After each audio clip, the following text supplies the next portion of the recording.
Olá, meus queridos. Meu nome é Heraldo Gabriel, eu sou pastor das Assembleias de Deus no Ministério de Madureira.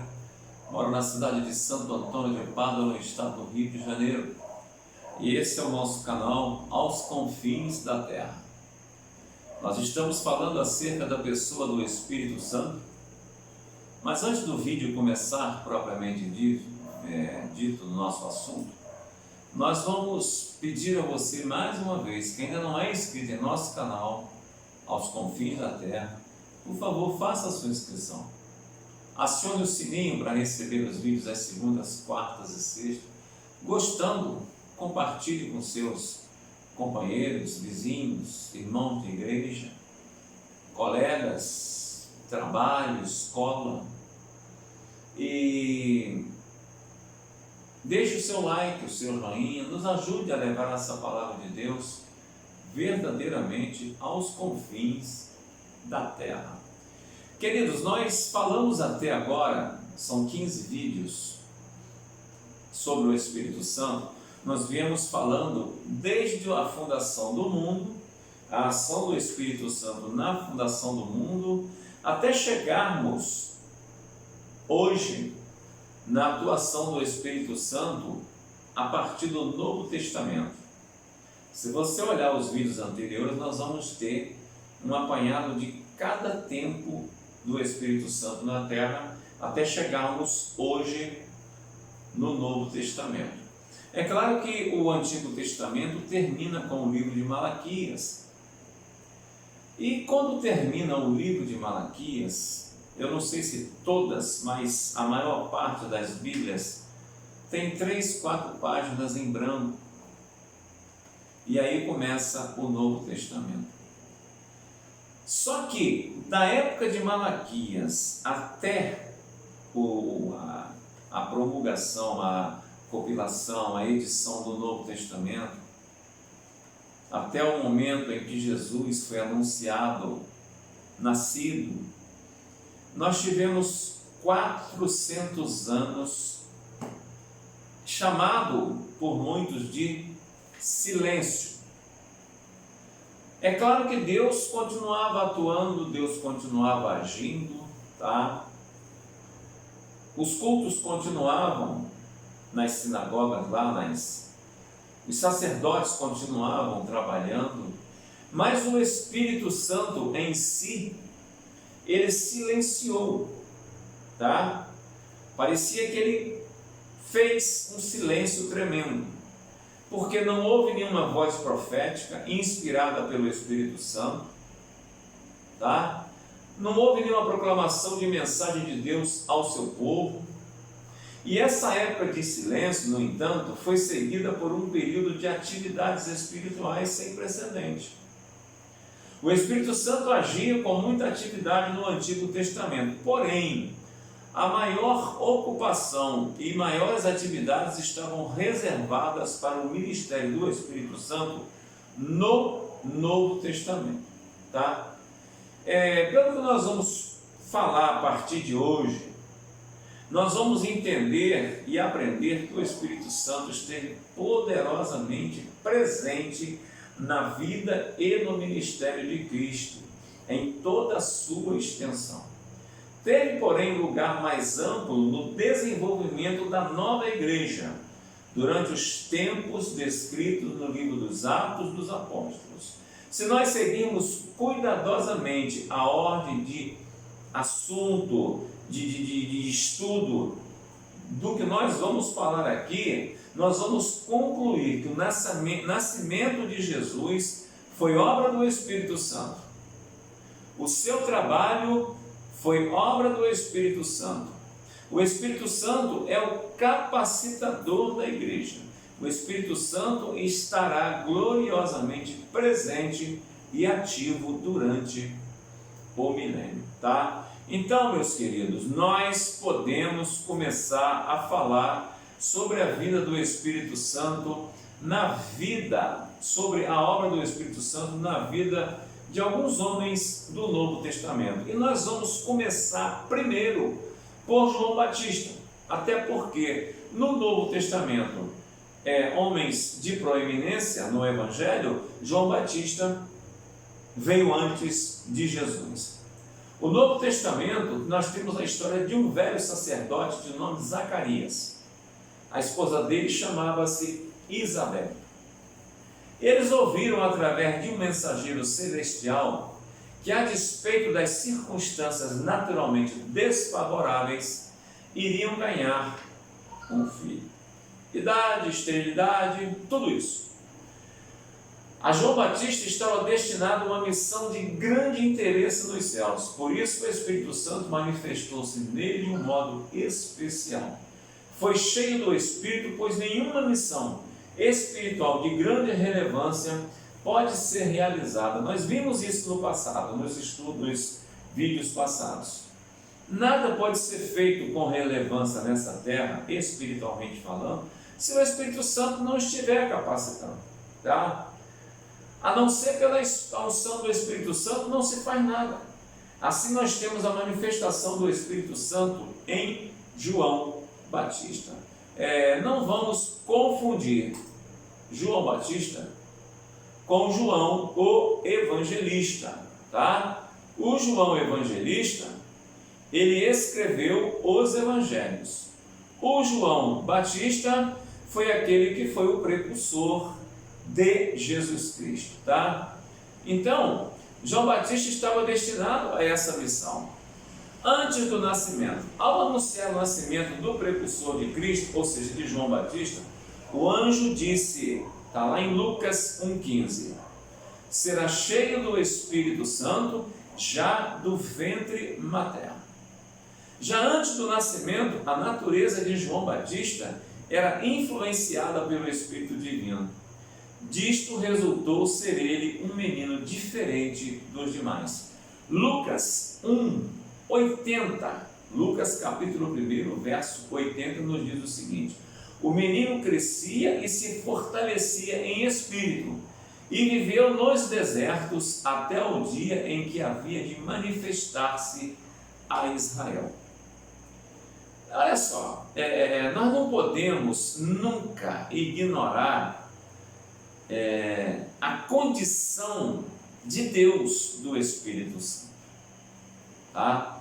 Zacarias foi castigado porque Zacarias, o pai de João Batista, a priori, ele não acreditou, ele riu, ele ficou assim, duvidou da palavra do anjo, e por esse motivo de não acreditar, até o nome do menino, o anjo deu para ele. Veja bem, Zacarias foi castigado pela sua incredulidade, pois duvidou das palavras do anjo do Senhor ao anunciar o nascimento do filho que seria chamado João. Ele ficou mudo do momento que ele recebeu a notícia, tá? Do momento que ele recebeu a notícia até o dia em que o menino nasceu. Imagine uma pessoa naquela idade, já bem de idade, Zacarias ouvir essa notícia e simplesmente não acreditar. Suponhamos que ele não dissesse, eu não acredito, eu duvido, não. Suponhamos que lá no pensamento dele ele já tivesse formulado a dúvida e simplesmente ele ficou mudo. É estranho, mas Deus tem as suas maneiras de agir, tá? Por quê, queridos, que ficou mudo? Por quê? Porque a incredulidade, ela é o principal obstáculo para a operação do Espírito Santo. Eu sei de várias pessoas que buscam o Espírito Santo, mas elas não buscam com aquela fé necessária para receber o Espírito Santo. Elas buscam num mesclado de incredulidade, tá bom? Aí quando cumpriu-se a predição, tá? Quando cumpriu-se a profecia de que o menino nasceria, tá? Veja aqui. Quando cumpriu-se a predição do mensageiro celeste, consultado sobre qual o nome do menino, escreveu na tabuinha, João é seu nome, Lucas 1:63. Imagine as pessoas, vem cá, você está mudo por quê? Aí ele escrevendo, olha que estranho, nem todos sabiam ler. E ele escreveu, né, para alguém: olha, o anjo falou que vai nascer uma criança, e o nome dele vai ser João. Está lá em Lucas 1,63. Ele foi cheio do Espírito Santo, profetizou de modo raro o futuro do recém-nascido, chegando a dizer que, com toda a segurança, Lucas 1,76 e 77, tu, menino, serás chamado profeta do Altíssimo, porque engrandecerá o Senhor, preparando-lhe os caminhos para dar ao seu povo conhecimento da salvação. O Espírito Santo no ministério de João Batista. A presença do Espírito Santo no ministério de João Batista se evidencia como? Primeiro, pela autoridade com que ele exortava o povo a preparar o caminho do Senhor. Lucas 3, 2 a 4. Queridos, o povo de Deus vinha vivendo de uma forma totalmente desagradável a Deus. Eles receberam a lei de Moisés e começaram a viver baseados na lei de Moisés. Lembra lá no monte, quando Moisés recebeu as tábuas? Na primeira vez ele desceu com as tábuas da lei, o povo estava idolatrando, construindo um bezerro de ouro. Moisés, com raiva, quebrou as tábuas, voltou de novo para o monte Sinai, e lá ele recebeu novamente as leis, desceu com as leis. Pois então, esse decálogo, essas 10 leis, elas foram dadas ao povo para guiar o povo, para fazer com que o povo andasse na lei do Senhor. Acontece, querido, que o povo começou dessas leis a fazer novas leis. Por exemplo, eu vou dar um exemplo aqui, não estou dizendo que seja isso, mas eu vou dar um exemplo bem grosso. Por exemplo, não matarás. Não matarás. Aí o povo pega e cria uma lei: não matarás, vírgula. Parágrafo 1º. Porém, se você for ameaçado, você pode matar. Segundo, parágrafo 2º. Porém, se for para salvar a vida de fulano, você pode matar. Só que a Bíblia diz que só Deus tem poder para dar e tirar vida. Então, isso é um exemplo que eu estou dando. Por exemplo, não furtarás. É lei de Deus. Mas ele pegou, isso é um exemplo do pastor Heraldo, bem grosso, tá? Para você ter uma ideia. Pegou o não furtarás e botou: porém, se for para se alimentar, pode furtar. Nós temos uma lei no Brasil, que um tipo de crime chamado crime famélico, está no Código Penal. Eu fui policial por um tempo, né? Reformei, aprendi alguma coisa de lei. Então, o crime famélico é aquele crime em que a pessoa justifica o furto se for para saciar sua fome. É o furto famélico. Você está entendendo? Então, pegaram a lei e fizeram várias leis, vários filhos da lei. E aí, naquela parágrafo 1º, porém, para alimentar, aí dali fizeram outra lei. Ou seja, eles foram acabando com a lei, foram estragando a lei. E a sociedade começou a viver desse jeito. O que aconteceu? Fizeram da lei um motivo triste para pecar. Começaram a entortar tudo. E isso veio acontecendo, até que a profecia se cumpriu e o menino nasceu. Então, João precisou primeiro preparar o povo, porque na realidade Jesus veio para o povo judeu. A palavra está escrito assim, e veio para os seus, mas os seus não os receberam. Não o receberam. Mas a todos quanto o recebeu, a este os fez filhos de Deus. Por isso nós hoje estamos aqui pregando a palavra de Deus, porque o judeu a priori não creu e até hoje não acreditam que o Messias já veio. Claro, o judeu convertido, claro, mas o judeu que não é convertido, ele ainda aguarda o nascimento do Messias. Mas João, O ministério do Espírito Santo na vida de João se evidencia por 5 coisas. Primeira, a autoridade com que exortava o povo a preparar o caminho do Senhor. 5 não, 6. Por exemplo, o segundo, o Espírito Santo se evidencia pela firmeza com que ele anunciava a salvação de Deus, a manifestar-se em Cristo. Lucas 3, 5 e 6.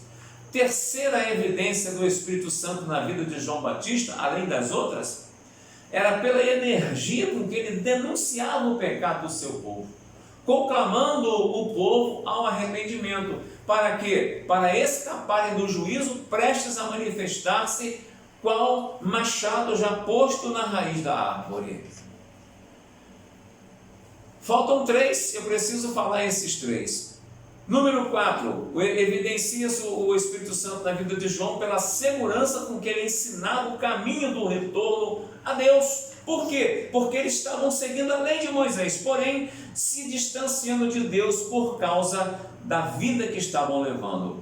Quinta evidência do Espírito Santo na vida de João Batista, pela convicção com que ele predizia o caráter sobrenatural do ministério de Jesus, de quem ele era o precursor, dizendo, lá em Lucas 3, 16, 17, aspas, eu na verdade vos batizo com água, mas vem o que é mais forte e poderoso do que eu, ele vos batizará com o Espírito Santo e com fogo. E a sexta evidência da ação do Espírito Santo na vida de João Batista foi pela imparcialidade com que ele protestava contra o pecado do rei Herodes. Lucas 3,19. Meu querido, eu peço a você que leia essas referências. Leia essas referências porque a evidência do Espírito Santo a partir do Novo Testamento é algo muito poderoso, é algo muito forte e é algo que a igreja odierna, a igreja de hoje, não tem noção do que seja. Eu lamento dizer o que eu vou dizer, mas eu creio, talvez eu esteja errado, que o Senhor me perdoe, mas eu vou falar. Eu creio que 70% dos crentes em Cristo Jesus não tem noção do que seja verdadeiramente o poder do Espírito Santo. Querido, nós estamos vivendo a dispensação da graça, nós estamos vivendo momentos em que o Espírito Santo faz a obra nessa terra, e Ele está nessa terra para nos convencer do pecado, da justiça e do juízo. Eu creio nessa palavra. Você pode crer?